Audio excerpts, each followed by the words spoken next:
Ages நண்பர்கள் எல்லாருக்கும் வணக்கம். இன்றைக்கி வந்து நம்ம என்ன பார்க்க போகிறோம்னு பார்த்தீங்கன்னா, நம்ம டிஎன்பிஎஸ்சி சிலபஸில் தமிழ் டாப்பிக்கில் இருக்க தமிழறிஞர்கள் அந்த டாப்பிக்கில் தான் வந்து இன்றைக்கி பார்க்க போகிறோம். இன்றைக்கி வந்து யாரை பற்றி பார்க்க போகிறோம்னு பார்த்தீங்கன்னா, பிச்சமூர்த்தி அவரை பற்றி தான் வந்து பார்க்க போகிறோம். அவரை பற்றி இதுக்கு முன்னாடி வந்து டிஎன்பிஎஸ்சி எக்ஸாம்ஸில் வந்து என்ன மாதிரிலாம் கொஷின்ஸ் வந்து கேட்டிருக்காங்க அப்படின்னு சொல்லிட்டு ப்ரீவியஸ் இயர் கொஷின்ஸ் வந்து நான் கலெக்ட் பண்ணிட்டு வந்திருக்கேன். இதுக்கு முன்னாடி நிறைய அறிஞர்கள் பற்றி ப்ரீவியஸ் இயர் கொஷின்ஸ் வீடியோஸ் வந்து நம்ம போட்டிருக்கோம். சப்போஸ் அது யாராச்சும் பார்க்காம இருந்தீங்கன்னா நம்ம சேனல் ப்ளேலிஸ்ட்டில் பார்த்தீங்கன்னா தமிழ் அறிஞர்கள் சொல்லிட்டு ஒரு ப்ளேலிஸ்ட் க்ரியேட் பண்ணி கொடுத்துருக்கேன். அதில் போனீங்கன்னா எல்லா தமிழறிஞர்களை பற்றி இதுக்கு முன்னாடி கேட்ட ப்ரீவியஸ் இயர் கொஷின்ஸ்லாம் கொடுத்துருக்கேன், நீங்கள் பார்த்துக்கலாம். சரிங்களா? அது மட்டும் இல்லாமல் நம்ம டெலகிராம் சேனலில் பார்த்தீங்கன்னா நம்ம ஃப்ரீயாக வந்து டெஸ்ட் சீரிஸ்லாம் கொடுத்துட்ருக்கோம். யாருக்காச்சும் டெஸ்ட் சீரிஸ் வந்து ஃப்ரீயாக வேணும்னா டிஸ்கிரிப்ஷனில் வந்து டெலகிராம் லிங்க் கொடுக்குறேன், நீங்கள் கிளிக் பண்ணி ஜாயின் பண்ணிக்கோங்க. அது மட்டும் இல்லாமல் நம்ம டெலகிராம் சேனலில் பார்த்தீங்கன்னா டிஎன்பிஎஸ்சி ஸ்டடி மெட்டீரியல் எல்லாமே ஹேண்ட் ரிட்டனாக கொடுத்துருக்கோம். யாருக்காச்சும் வேணும்னா நீங்கள் ஜாயின் பண்ணி டவுன்லோட் பண்ணி படிச்சுக்கலாம். சரிங்களா? சரி, வாங்க இன்றைக்கி கொஷின்ஸ் வந்து நம்ம பார்ப்போம். நம்ம வீடியோஸ் பார்த்துட்ருக்கீங்கன்னா நீங்கள் செப்பரேட்டாக ஒரு நோட் ஒன்று போட்டு நீங்கள் எழுதி வச்சுக்கோங்க. அப்போ தான் வந்து நமக்கு பார்த்தீங்கன்னா ரிவிஷன் பண்ணுறதுக்கு வந்து ஃபைனல் டைமில் வந்து கரெக்டாக இருக்கும். நம்ம லாஸ்ட் டைமில் வந்து நம்மளால் வந்து திரும்ப வீடியோஸ் பார்த்து ரிவிஷன் பண்ண முடியாது. நீங்கள் செப்பரேட்டாக ஒரு நோட் போட்டு டாபிக் வைஸ் இதுமாரி ஒவ்வொரு தமிழறிஞர்களாக போட்டு இதுக்கு முன்னாடி எப்படியெல்லாம் கொஷின்ஸ் கேட்டாங்கன்னு சொல்லிட்டு நீங்கள் எழுதி வச்சுக்கிட்டிங்கன்னா உங்களுக்கு வந்து ரிவிஷன் பண்ணுறதுக்கு ரொம்ப யூஸ்ஃபுல்லாக இருக்கும். சரிங்களா? சரி, வாங்க இன்றைக்கி வந்து கொஷின்ஸ் வந்து பார்ப்போம். ஃபஸ்ட் கொஷின் பாருங்கள். புதுக்கவிதையின் தந்தை என போற்றப்படுவர் வந்து யார் அப்படின்ற கேட்டிருக்காங்க. புதுக்கவிதையின் தந்தை வந்து பிச்சமூர்த்தி அவருக்கு தான். சரிங்களா? ஸோ புதுக்கவிதையை வந்து அறிமுகப்படுத்துறது வந்து யாருன்னு கேட்டாங்கன்னா பிச்சமூர்த்தி அவர் தான் வந்து அறிமுகப்படுத்தினார். வசன கவிதையை வந்து அறிமுகப்படுத்தினது வந்து யாருன்னு கேட்டாங்கன்னா பாரதியார். அவர் தான் வந்து அறிமுகப்படுத்தியிருப்பார்.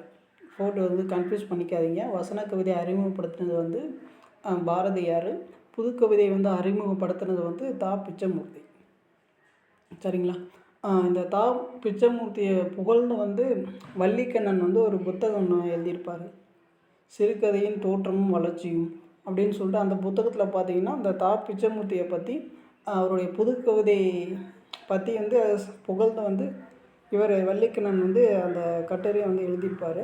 அதை வந்து கரெக்டாக பார்த்துக்கோங்க, நோட் பண்ணி வச்சுக்கோங்க. அடுத்த கொஸ்டின் பாருங்கள். முள்ளும் ரோஜாவும் என்ற சிறுகதையின் ஆசிரியர் வந்து யாருன்னு கேட்குறாங்க. இதுக்கான ஆன்சர் பார்த்தீங்கன்னா பிச்சமூர்த்தி.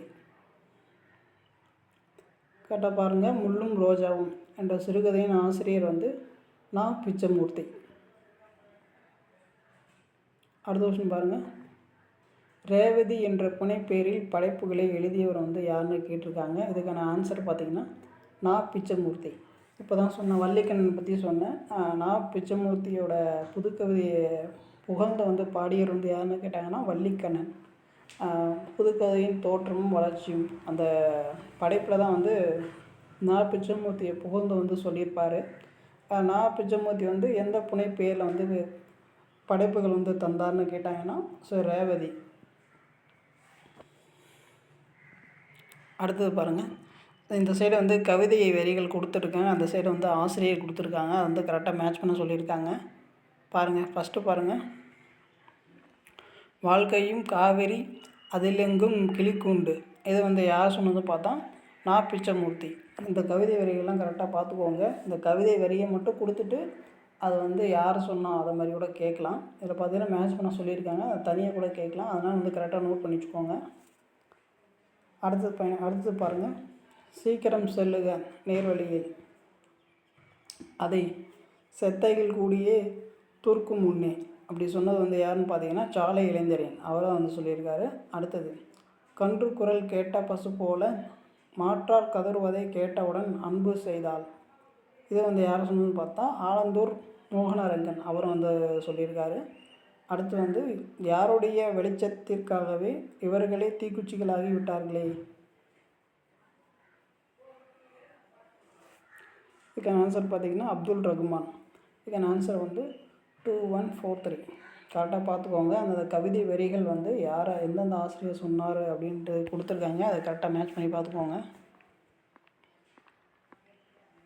அப்புறம் வந்து பாரதிக்கு பின் கவிதை மரபில் திருப்பம் விளைவித்தவை யாருடைய படைப்புகள். நான் பிச்சைமூர்த்தியின் கவிதைகள். இப்போ தான் நான் சொன்னேன். பாரதியார் வந்து வசன கவிதையை வந்து அறிமுகம் செஞ்சார். புது கவிதையை வந்து அறிமுகம் செஞ்சவர் வந்து நான் பிச்சைமூர்த்தி. அதுதான் வந்து இந்த கொஸ்டின்ஸில் வந்து கேட்டிருக்காங்க. அடுத்த கொஸ்டின் பாருங்கள்.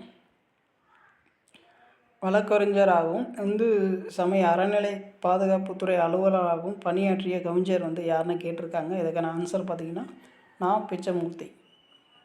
கரெக்டாக பார்த்துங்க. அப்போ நான் பிச்சைமூர்த்தி என்னென்ன பணியாற்றியிருக்காருன்னு கேட்கலாம்.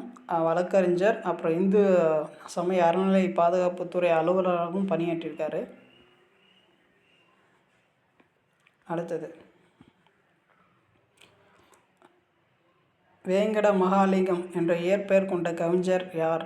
பிச்சைமூர்த்தி. அது நோட் பண்ணி வச்சுக்கோங்க. புதுசாக இருக்கிற மாதிரி இருந்தால் நீங்கள் நல்லா நோட் பண்ணி வச்சுக்கோங்க. பிச்சைமூர்த்தியோட இயற்பெயர் வந்து நமக்கு தெரியாது. புதுசாக நம்ம இப்போ தான் கேள்விப்படுறோம். அதனால் வந்து அது கரெக்டாக நோட் பண்ணி வச்சுக்கோங்க. வேங்கட மகாலிங்கம் என்ற இயற்பெயர் கொண்ட கவிஞர் வந்து யாருன்னு கேட்டாங்கன்னா பிச்சைமூர்த்தி. அடுத்தது பாருங்கள். இந்த சைடு ஆசிரியர்களும் அந்த சைடு வந்து பணியாற்றிய இதழ்களும் கொடுத்துருக்காங்க. அது வந்து எது தவறான இணை அப்படின்னு மாதிரி கேட்குறாங்க. இதில் தவறாக பொருந்திருக்கிறது என்னென்னு பார்த்தீங்கன்னா 1, 4 தான் வந்து தவறாக பொருந்திருக்கு.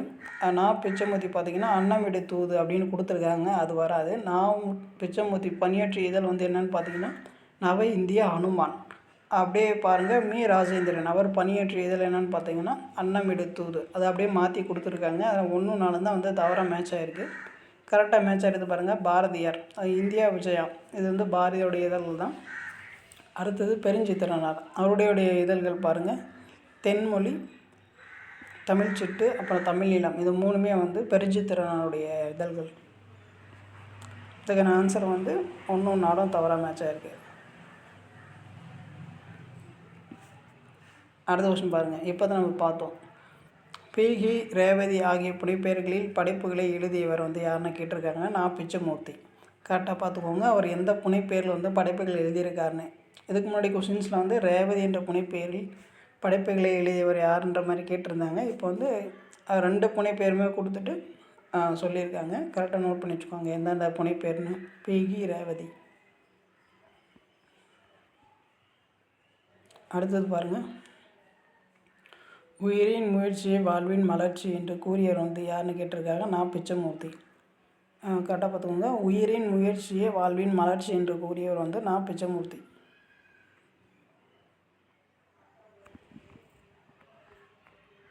அடுத்தது பாருங்கள். மனிதர்களின் மாறுபட்ட மனவிகாரத்தை எடுத்து உணர்த்தும் ஈஸ்வர லீலை என்னும் கதை நூலின் ஆசிரியர் வந்து யாருன்னு கேட்டிருக்காங்க. இதுக்கான ஆன்சர் பார்த்திங்கன்னா நான் பிச்சைமூர்த்தி. கரெக்டாக பார்த்துக்கோங்க. ஈஸ்வர லீலை என்னும் கதை நூலின் ஆசிரியர் வந்து யாருன்னு கேட்டிருக்காங்க. நான் பிச்சைமூர்த்தி.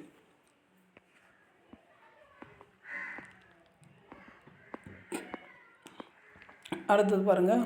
நான் பிச்சைமூர்த்தி என்ற கவிஞரின் இயற்பெயர் என்ன? வேங்கட மகாலிங்கம். இதுக்கு முன்னாடி வந்து எப்படி கேட்டிருந்தாங்க, கொஸ்டின்ஸ் அப்படியே மாற்றி கேட்டிருந்தாங்க. வேங்கட மகாலிங்கம் என அழைக்கப்படும் கவிஞர் வந்து யாருன்ற மாதிரி கேட்டிருந்தாங்க. நான் பிச்சைமூர்த்தி. இப்போ அப்படியே மாற்றி கேட்டிருக்காங்க.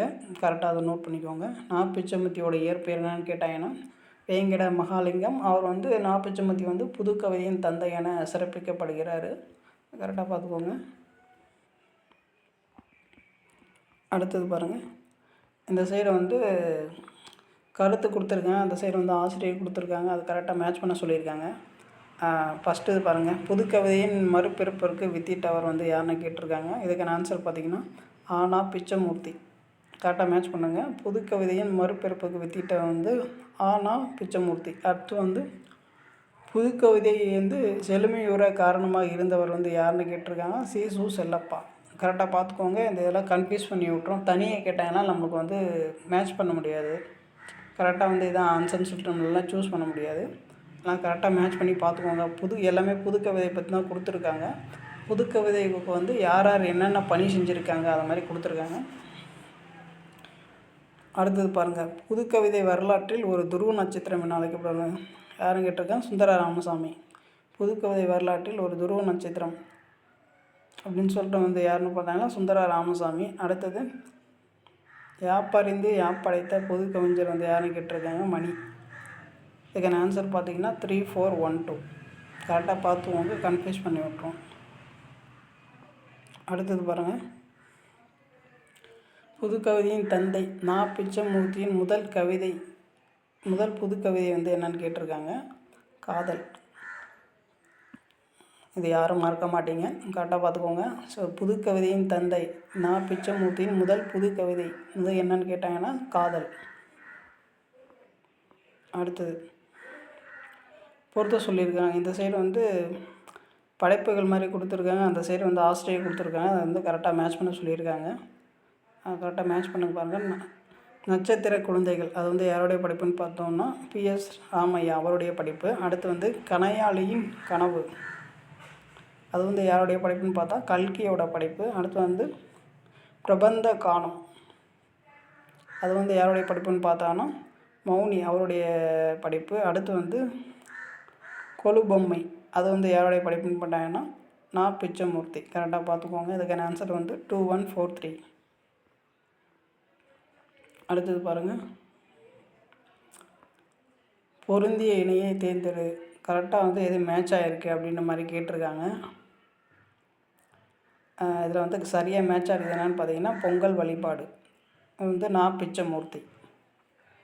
ஓகே, அவ்வளோதான். இதுக்கு நான் ஒரு புதுக்கவிதையின் தந்தை நா. பிச்சமூர்த்தியை பற்றிய வினாக்கள் வந்து அவ்வளோதான். அதுக்கு முன்னாடி TNPSC எக்ஸாம்ஸில் கேட்ட கொஷின்ஸ்லாம் அதில் கொடுத்துட்டேன். ஓரளவுக்கு வந்து எந்த மாதிரிலாம் கொஷின்ஸ் வந்து கேட்டிருக்காங்க அப்படின்னு சொல்லிட்டு உங்களுக்கு ஐடியா கிடைச்சிருக்கும். நிறைய தமிழறிஞர்கள் வந்து TNPSC எக்ஸாம்ஸில் வந்து புதுசாக ஆட் பண்ணதுனால அவங்கள பற்றி நிறைய கொஷின்ஸ் வந்து இருக்காது. அதனால் வந்து நீங்கள் கொஷின்ஸ் வந்து கம்மியாக இருக்குது அப்படின்ற மாதிரி பார்க்காதீங்க. இதுக்கு முன்னாடி எப்படிலாம் கேட்டிருக்காங்கன்னு மட்டும் நோட் பண்ணி வச்சுக்கோங்க. அப்புறம் வந்து நம்ம சேனல் இப்போ தான் பார்க்குறீங்கன்னா கொஞ்சம் சப்ஸ்கிரைப் பண்ணுங்கள், சப்போர்ட் பண்ணுங்கள், ஃப்ரெண்ட்ஸ்க்கு வந்து ஷேர் பண்ணுங்கள். ஃப்ரீயாக டெஸ்ட் சீரிஸ் எதாச்சும் வேணும்னா நம்ம டெலகிராம் குரூப்பில் ஜாயின் பண்ணிக்கோங்க. ஸ்டடி மெட்டீரியல் எல்லாமே வந்து நம்ம டெலகிராம் குரூப்லேயே இருக்குது. ஏதாச்சும் டவுட் ஏதாச்சும் ஃபீட்பேக் இருந்துச்சுன்னா நீங்கள் கமெண்ட்ஸ் பண்ணுங்கள், நான் உங்களுக்கு வந்து ரெஸ்பான்ஸ் பண்ணுறேன். சரிங்களா? Okay, thank you.